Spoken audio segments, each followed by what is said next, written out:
When MOAS launched for a second season in May, it was pretty much the only game in town. Private initiative probably can come up with ideas and concepts faster than the EU government can. Robert Young Pelton is a writer steering MOAS's PR campaign. He's contributed some stories to Vice in the past and is the founder of Migrant Report, which tracks the movement of migrants across the Mediterranean. The volume is startling to Europe because they're just now starting to see thousands and thousands of people on the sea. So it's an education process for Europe, and it's not going to stop. And that's why it's such a touchy subject for European politicians. The fact is, immigration is unpopular. Do you see, governments maybe hiring MOAS or groups like it to take the political risk off of their hands so that the rescue goes to professionals who can provide it as a service?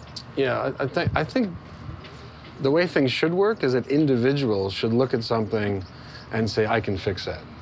And then secondly, other individuals should look at that and say, I like what he's doing. I think governments are at the tail end of the decision chain. Governments are risk adverse. Governments look at polls. They're not about to go out on a limb and do something arbitrarily.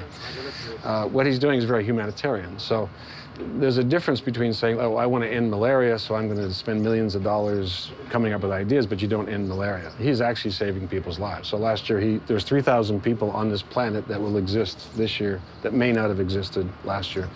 So direct action is really the most fundamental force for change. People look at that and say, wow, that guy thinks deeply enough about that to commit his own resources and funds.